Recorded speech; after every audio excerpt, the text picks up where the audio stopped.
अस्सलामुअलैकुम जी, कैसे हैं आप सब। होपफुली सब ठीक ठाक होंगे। मैं भी ठीक हूँ। आप सब लोग कैसे हैं कमेंट सेक्शन में बताइएगा। तो आप लोग कह रहे होंगे सॉक्स पहन के सुबह सुबह घूम फिर रही है। तो भाई सुबह सुबह कभी कभी इतनी ठंड होती है ना, और कभी कभी तो इतनी मज़े की गर्मी वाली वाइब्स है ना वो मिल रही होती है।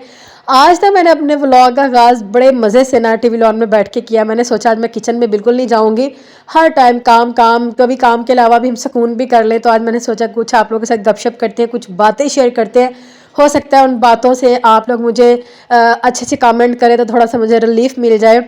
यहाँ पे ना मैं डॉक्टर पास गई थी। आप लोगों को पता है शायद एक दो वीडियोस पहले में मैंने आपको बताया था कि मेरी तबीयत बड़ी ख़राब थी।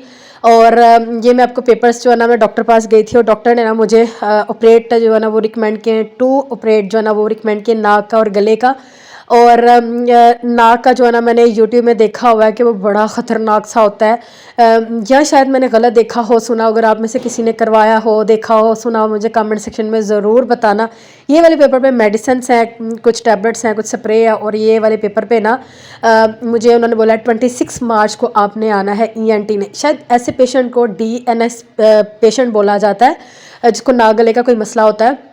और ये देखिए उन्होंने बोला है पहले हमने डिसाइड किया है कि हम गले का करवाएंगे। और ये लेफ़्ट वाली साइड पे ना कॉर्नर पे 4 टेस्ट हैं, सीबीसी, हेपेटाइटिस एटसेट्रा। 4 टेस्ट जो है ना वो आपने करवाने हैं जिस दिन मैंने ऑपरेट करवाने के लिए जाना है। और हस्बैंड को ना अच्छा, जब मैं डॉक्टर के पास हो आई, मैं अकेली गई थी। सबसे पहले तो मैं आपको ये बताती हूँ, मैं अकेली गई थी। और जब मुझे डॉक्टर ने, मैंने बड़ी कोशिश की कि मैं पहले भी मैंने 2-3 डेट्स जो है ना वो मैंने स्किप की थी, लेकिन इस बार डॉक्टर ने बोला कि आप स्किप नहीं कर सकते हो क्योंकि आपकी हालत जो है ना वो बहुत क्रिटिकल होती जा रही है। और अब मैं अकेली गई थी। इस चीज़ की मुझे टेंशन थी कि मैं अकेली सब कैसे करवाऊँगी, क्या करूँगी। तो खैर घर आके मैंने अपने अब्बू से फ़ोन पे बात की, अपनी मदर इन लॉ से बात की और अपनी मदर से बात की। तो मेरी मदर ने बोला आप टेंशन ना लो, आप जाओ करवाओ, मैं आपके पास आ जाऊँगी। और लकीली जब मैं करवाने गई ना तो वहाँ पे जो डॉक्टर था ना वो मेरी मदर इन लॉ की बहन का बेटा था, मतलब मेरे हस्बैंड का कज़न था।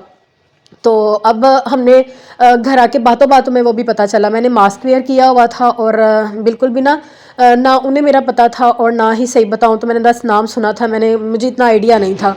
तो घर आके फिर मैंने मदर इन लॉ से बात की और बस मैंने व्लॉग जो था ना नहीं वो व्लॉग शूट नहीं कर सकी थी। बस इमरजेंसी में गई और फ़ोन मैंने बच्चों को घर में दे दिया था।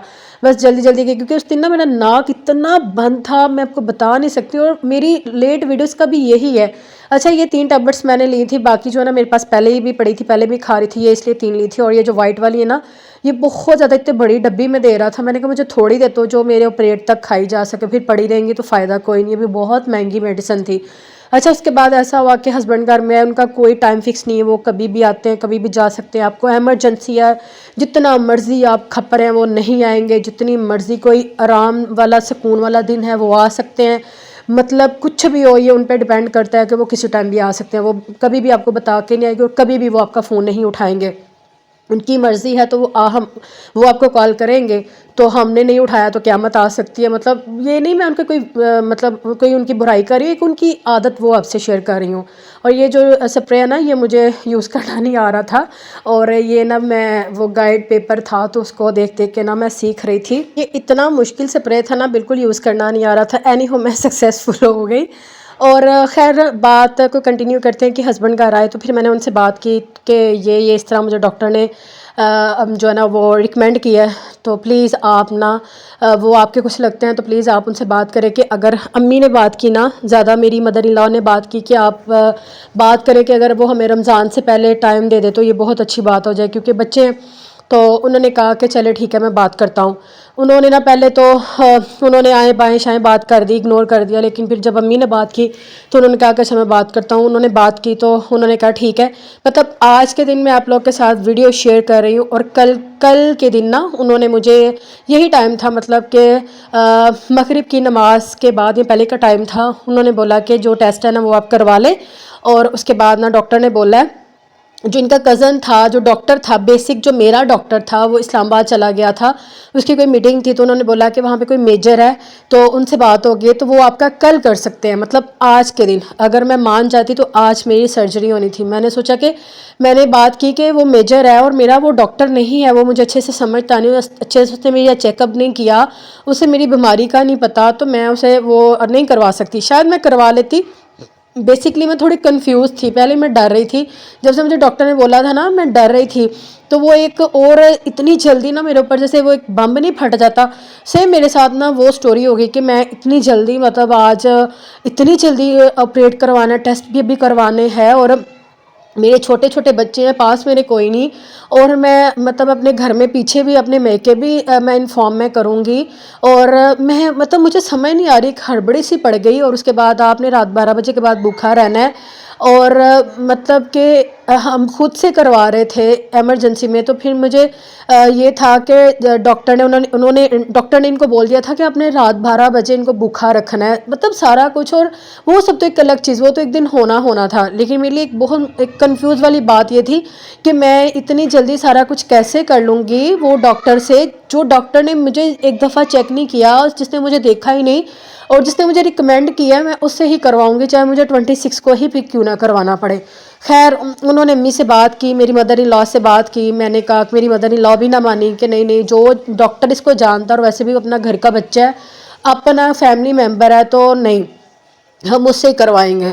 तो अब देखते हैं कि फिर क्या बनता है। अगर उससे पहले वो आ जाते हैं इस्लामाबाद से, तो कोशिश करेंगे कि हम उनसे पहले टाइम ले लें। लेकिन अब रमज़ान भी माशाल्लाह से ट्यूसडे का मेरा ख्याल है पहला रोज़ा होगा। तो अब जो अल्लाह को मंजूर, बस आप लोगों से ये बात शेयर करना इसलिए बनती थी कि एक तो मुझे आप लोगों की इतनी दुआओं की ज़रूरत है ना, मैं इतना डर रही हूँ ना। वैसे डरना नहीं चाहिए, जितना लाइफ ने इतना कुछ सिखा दिया ना, लेकिन ये मैं ऐसी हो गई हूँ कि छोटे छोटे जो ज़ख्म है ना, वो भी मुझे इतने बड़े लगते हैं ना। और जो बड़े बड़े ज़ख्म है ना, कभी कभी मुझे बिल्कुल छोटे से ज़ीरो से माइनर से लगते हैं। लेकिन ना कभी कभी ना मैं इतना घबरा जाती हूँ ना, मैं अकेली हूँ, मुझे लगता है अल्लाह के सिवा, आप यकीन करें, मुझे लगता है मेरा मतलब कोई भी साथ नहीं देने वाला। मुझे ऐसा लगता है सिर्फ अल्लाह की ज़ात है और कोई नहीं है। खैर आप लोग मुझे दुआओं में याद रखिएगा। और माशाल्लाह माशाल्लाह से रमज़ानुल मुबारक भी आ रहा है। तो आप रमज़ान में जब भी आप इबादत करें, जब भी आप फास्टिंग करें, तो प्लीज़ उस रोज़े में, उस इबादत में मुझे हकीर को, मुझे मामूली सी चीज़ को दुआ में याद रखिएगा। हो सकता है आप में से किसी की दुआ जो ना वो मुझे लग जाए। सही बताओ ना, तो जीने का तो कोई मकसद नहीं है अब तो कोई जीने का मकसद नहीं। लेकिन जब मैं अपनी औलाद को, अपने बच्चों को देखती हूँ ना, तो फिर दिल होता है कि नहीं, हर माँ बाप को अल्लाह पाक, शाम का टाइम है, अल्लाह पाक हर माँ बाप को, इतनी माँ को भी और बाप को भी, बाप जैसा हो, माँ जैसी भी मर्जी हो, लेकिन बच्चों के लिए तो माँ बाप ही होते हैं ना। तो अल्लाह पाक माँ बाप को इतनी से तंदुरुस्ती दे के वो अपनी औलाद को ना स्टैंड होते देख सके कल को, ताकि बच्चे जो है ना, अल्लाह माफ़ करे, अल्लाह माफ़ करे, अल्लाह माफ़ करे, अल्लाह माफ़ करे, हज़ारों करोड़ों दफ़ा कि बच्चे जो ना वो किसी के मुख्ताज ना हो, चाहे वो बाप हो तो चाहे वो माँ हो। हालांकि ये एक कोई इतना बड़ा कोई सर्जरी नहीं है कोई सुनने वाला हो, लेकिन बस एक डर होता है ना, ऑपरेट तो ऑपरेट होता है, आपको प्रॉपर बेहोश किया जाएगा, आपको प्रॉपर इतने घंटे अपने भूखे रहना है, फिर इतने घंटे आपने इतने घंटे के बाद जब होश आएगी तो आपने सिर्फ बिल्कुल लिक्विड सी चीज़ खानी होती है। ये सोच सोच के ना घबराती हूँ कि हाय मैं रोटी चावल ना खाऊँ, मेरी बॉडी जो है वो कांपती है। तो मैं 3 हफ्ते मतलब आप लिक्विड चीज़ पे रहोगे, कैसे ज़िंदा रहोगे।